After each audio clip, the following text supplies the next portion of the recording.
कि 3 महीने अंतिम अक्टूबर, नवंबर और दिसंबर, बस इसी पे ही बहुत डिटेल में चर्चा करूंगा आपके साथ में, और बहुत डिटेल में आपको सब कुछ समझाने वाला हूं कि ये 3 महीने साल 2025 के जाते जाते क्या आपको फल देंगे। और शनि ग्रह वक्री से मार्गी होंगे, देवगुरु बृहस्पति मार्गी से वक्री होंगे, सूर्य, शुक्र, बुध, मंगल, इन सब का परिवर्तन और गुरु का महापरिवर्तन होगा। कुछ टाइम के लिए कर्क राशि में प्रवेश करेंगे, फिर वक्री होकर वापस से मिथुन राशि में आएंगे। तो आपके जीवन में इसका क्या फलाफल देखने को मिलेगा ये बताऊंगा आपको। चलिए फिर दोस्तों करते हैं शुरुआत। ये कार्यक्रम जन्म राशि चंद्र राशि पर आधारित है। अगर आप अपनी जन्म कुंडली पे विश्लेषण करना चाहते हैं तो नंबर सिर्फ चैनल और वीडियो के डिस्क्रिप्शन में। चलिए दोस्तों फिर करते हैं शुरुआत। 3 महीने आपके जीवन में क्या होने वाला है, फिलहाल बहुत ध्यान से आपको समझना होगा, सब कुछ समझाऊंगा आपको। मकर राशि है आपकी 10 नंबर की। लेकिन एक बात मैं आपसे बोलना चाहता हूं दोस्तों कि लोगों के कमेंट्स आते हैं कि हमारे जीवन में जो आपने बताया वो नहीं हुआ। ये मैं आपको पर्सनली बोलना चाहता हूं सभी लोगों को। देखिए, ये ग्रहों का गोचर है, जो यूनिवर्स में ग्रह ट्रांजिट कर रहे हैं ये वो है, ये आपकी पर्सनल जन्म कुंडली नहीं है। अब जो ग्रह गोचर कर रहे हैं ब्रह्मांड में, उनका क्या इफेक्ट हमारे जीवन में पड़ सकता है, पॉजिटिव है, नेगेटिव है, कैसा है, ये जानकारी मैं आपको दे रहा हूं। लेकिन आपकी कुंडली में प्रॉमिस क्या लिखा है? फॉर एग्जाम्पल, किसी की कुंडली में लिखा है कि भैया उसने राजा बनना है, बहुत बड़ा सेलिब्रिटी बनना है, तो बनना है, चाहे वो मकर हो, कुंभ हो, मीन हो, मेष हो, वृषभ हो, कोई भी हो। किसी की कुंडली में लिखा है कि उसको भैया जेल जाना है, तो जाना है। ये फिर ग्रहों का गोचर कुछ नहीं कर सकता, क्योंकि वो कुंडली में प्रॉमिस लिखा है। मैं बता रहा हूं जस्ट आपको कि कुंडली में जो लिखा है वो तो प्रॉमिस है, लेकिन ये ग्रहों का जो चाल बदलती रहती है, ये हमारे जीवन में कितनी पॉजिटिव और कितनी नेगेटिव है, एक्चुअल में क्या है, ये दिखाता है ग्रहों का गोचर। ठीक है, चलिए जानते हैं अक्टूबर, नवंबर, दिसंबर प्लैनेटरी क्या कहते हैं आपके लिए। दोस्तों, आपके राशि के स्वामी शनि बनते हैं, थर्ड में बैठे हैं। ठीक है, ये अक्टूबर 2025 का चार्ट है।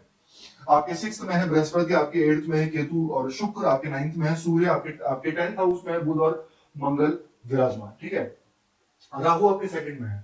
सबसे पहले दोस्तों आपके राशि स्वामी शनि से ही शुरू करते हैं। ठीक है, शनि आपके 3rd हाउस में है और 28 नवंबर को मार्गी हो जाएंगे आपके 3rd हाउस में। देखिए, जब तक शनि वक्री है तो यहां पर आपको 2nd हाउस का भी रिजल्ट दे रहे हैं, और जब 2nd हाउस का रिजल्ट दे रहे हैं तो एक हाउस पीछे है। ये उतना ज्यादा बेटर नहीं है आपके लिए, क्योंकि 3rd हाउस का शनि प्रॉपर रिजल्ट आपको दे ही नहीं पा रहे, क्योंकि वक्री है। ठीक है, हाँ, यहां पर एक चीज जरूर है कि अगर आप किसी भी अपने फैमिली से रिलेटेड, जो आपकी फैमिली आपसे कुछ उनके कोई एक्सपेक्टेशंस थी आपके साथ में, या कुछ वो आपसे चाह रहे थे किसी चीज को लेकर, तो वो जरूर आप उनके लिए फुलफिल तो कर सकते हैं ये शनि वक्री में। या फिर घर परिवार के लिए कोई चीज, नई चीजों को खरीदना, या घर परिवार के साथ में कहीं नई जगह पर जाना, ये थोड़ा बहुत दिख रहा है जब तक शनि वक्री है आपके 3rd हाउस में। लेकिन एक चीज और दिख रही है कि जब शनि वक्री है तो ऑनलाइन जो भी चीजें आप करते हैं उसको थोड़ा पेशेंस के साथ में आपको करना होगा। जैसे आप कोई ऑनलाइन ट्रांजेक्शन कर रहे हैं, कोई ऑनलाइन चीजें परचेज कर रहे हैं, कोई ऑनलाइन फ्रेंडशिप कर रहे हैं, या ऑनलाइन कुछ भी कर रहे हैं आप, जिसको आप अपने सामने नहीं देख रहे हैं लेकिन ऑनलाइन कर रहे हैं, वो आपको बड़ा केयरफुली करना होगा 28 नवंबर तक। चाहे वो ऑनलाइन फ्रेंडशिप हो, चाहे वो ऑनलाइन सेल परचेज हो, चाहे वो ऑनलाइन कुछ भी हो, थोड़ा केयरफुली, क्योंकि वहां पर कुछ आपकी प्लानिंग फेल हो सकती है, थोड़ी बहुत, बहुत ज्यादा नहीं कह रहा हूं, थोड़ी बहुत। ठीक है, लेकिन जब शनि मार्गी हो जाएंगे आपके 28 नवंबर में 3rd हाउस में, दोस्तों जब 3rd हाउस में शनि मार्गी हो जाएंगे, सबसे पहले तो यहां पर मैं आपसे बोलना चाहता हूं कि अगर आपका ट्रैवलिंग का वर्क है, अगर आपको इंपोर्ट एक्सपोर्ट का काम है, ट्रांसपोर्टेशन का अगर आपको कोई वर्क है, ये शनि मार्गी हो जाने के बाद आपके लिए सबसे बहुत अच्छा होगा मकर राशि। क्यों होगा?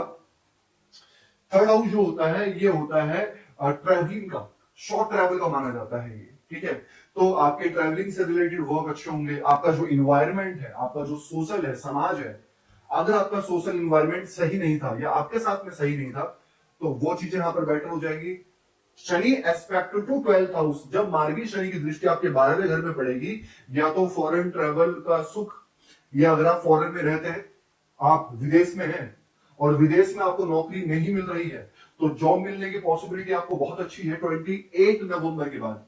या फिर पीआर मिलने का, परमानेंट, अगर आप कुछ ऐसा कुछ ट्राई कर रहे हैं फॉरेन में, तो आपके लिए वो बहुत अच्छा रहेगा जब शनि मार्गी हो जाएंगे। और आपके लिए ऑनलाइन काम चलेगा, या कुछ पार्टनरशिप में वर्क करते हैं वो आपका चलेगा शनि मार्गी हो जाने के बाद। 28 नवंबर के बाद। लेकिन उससे पहले आपको थोड़ा ध्यान रखना है, ठीक है। ट्रैवलिंग करते हैं तो उस टाइम पर किसी से कोई आर्गुमेंट आपको नहीं करना है बिफोर 28 नवंबर। आगे बढ़ते हैं और जान लेते हैं थोड़ा सा आपके बृहस्पति के बारे में जान लेते हैं, ठीक है। सब कुछ बताऊंगा, बृहस्पति के बारे में जानते हैं। बृहस्पति आपके 6th हाउस में बैठे हैं, जो कि आपके 12th लॉर्ड है, आपके 3rd लॉर्ड है, यहां बैठे हैं, ठीक है। देखिए बृहस्पति 6th हाउस में वैसे विपरीत राजयोग में यहां पे बैठे हैं, 6th हाउस में विपरीत बृहस्पति में बैठे हैं बृहस्पति, ठीक है, पर बहुत अच्छे नहीं है। यहां पर आपको थोड़ा बहुत कुछ टाइम फ्रेम के लिए जस्ट कह रहा हूं, वो भी विशेष 19 अक्टूबर से पहले, 19 अक्टूबर से पहले डाइजेशन, खाने पीने से रिलेटेड, या अगर आप कोई भी मीठी चीज लेते हैं, शुगर कंट्रोल करो, अवॉइड करो, आप जितना कर सकते हैं आप, ठीक है। लेकिन 19 अक्टूबर को गुरु आपके यहां आएंगे 7th हाउस में, 12 साल के बाद कुछ टाइम के लिए आएंगे, वक्री होके फिर यहीं आ जाएंगे वापस। 19 अक्टूबर से लेकर 3 दिसंबर गुरु यहां रहेंगे। लेकिन ये जो कुछ टाइम फ्रेम है ना, ये आपके विवाह को लेकर बहुत अच्छा है। अगर आप अनमैरिड हैं तो मैरिज की पॉसिबिलिटी है, या फिर कहीं बात फाइनल हो सकती है। गुरु उच्च के हो जाएंगे 7th हाउस में, तो आपको डेली इनकम में फायदा होगा। अगर आपको ऐसा काम करते हैं जहां पर आपको डेली का काम होता है, डेली इनकम का काम होता है, तो वो आपके लिए बहुत अच्छा होगा। गुरु एस्पेक्ट टू 1st हाउस यहां देखेंगे, गुरु मैच्योरिटी लेवल बढ़ाएंगे। उस टाइम पर कोई अचीवमेंट्स मिल सकती हैं आपको, कोई मैनेजमेंट लेवल आपका बढ़ सकता है, आपका जो लेवल है, आपका जो करियर का लेवल है, वो आपका बढ़ सकता है जब गुरु आपके 7th हाउस में प्रवेश करेंगे। तो इसके साथ साथ गुरु की दृष्टि आपके 11th हाउस में पड़ेगी, आपके 3rd हाउस में पड़ेगी यहां पर। तो अगर आपका प्रश्न है प्रमोशन को लेकर और करियर की ग्रोथ को लेकर, दोस्तों गुरु 19 अक्टूबर से लेकर 3rd दिसंबर आपके लिए बहुत अच्छा टाइम फैक्टर है, आपके ग्रोथ को लेकर, आपके प्रमोशन को लेकर और आपकी जॉब मिलने को लेकर। राहु केतु की अगर प्लेसमेंट को देखें इन 3 महीने में, राहु दोस्तों आपके 2nd में है, केतु 8th में है, और यही रहेंगे तीनों महीने।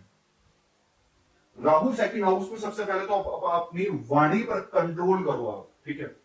आप काफी स्मार्ट हो, आप काफी ईमानदार हो, ठीक है, लेकिन आप बोल कैसे रहे हो और क्या बोल रहे हो, ये मैटर करता है। राहु 2nd हाउस में कभी कभी झूठ बोलना पड़ जाता है, और कभी कभी इंसान बिना सोचे बोल देता है, ठीक है, लेकिन बाद में उस चीज को रियलाइज होता है, बिना सोचे बोल रहा है, कर रहा है, और बाद में रियलाइज हो रहा है कि ये मैंने गलत किया। राहु 2nd हाउस में है, ये आपके लिए थोड़ा सा बस वाणी पे कंट्रोल करना है आपको, खासकर फैमिली के साथ में, खासकर अपने जो भी आपके दोस्त वगैरह है, रिलेशन है वहां पर, ठीक है। और राहु 2nd हाउस में है तो आप थोड़ा सा, एक तो जब राहु 2nd हाउस में होता है तो डेंटल प्रॉब्लम्स दे सकते हैं, या फिर गले से रिलेटेड आपको थोड़ा ध्यान रखना होगा, इन्फेक्शन, गले से रिलेटेड इन्फेक्शन, एलर्जी, या फिर आईज, आंखों से रिलेटेड थोड़ा सा ड्राइनेस होना, इरिटेशन होना, ठीक है। और केतु 8th हाउस में आपको डिटेल नॉलेज देंगे, आपको रिसर्च थोड़ा सा बढ़ा सकते हैं, तो ये चीजें मुझे अच्छी दिख रही है यहाँ पे। और शुक्र आपके 10th हाउस में तुला राशि में प्रवेश करेंगे 2 नवंबर से लेकर 26 नवंबर। 2 नवंबर से लेकर 26 नवंबर आपकी तारीफ, या फिर कुछ बहुत बड़ा अचीव करना, या कुछ टारगेट्स अच्छे से कर लेना, या फिर बहुत अच्छा कुछ प्राप्त कर लेना, क्योंकि शुक्र आपके 10th हाउस में मालव्य राजयोग बनाएंगे, और वो आपका टाइम फ्रेम सबसे बेहतर होगा आपके करियर को लेकर 2 नवंबर से लेकर 26 नवंबर के बीच में, ठीक है। ये बताया दोस्तों सब कुछ क्या दिख रहा है आपके लिए 3 महीने में, कैसा कैसा रहेगा मकर राशि, क्या उपाय करना चाहिए। सबसे पहले तो आप राशि स्वामी शनि का बीज मंत्र करते रहिए, ओम प्राम प्रीम प्रोम शनिश्चराय नमः 108 बार। हनुमान चालीसा का पाठ कीजिए, उगते हुए सूर्य को आप जल चढ़ाइए डेली। कैसे लगे आपको वीडियो, लाइक कीजिएगा, शेयर कीजिएगा, बने रहेगा दोस्तों हमारे साथ में। हर हर महादेव।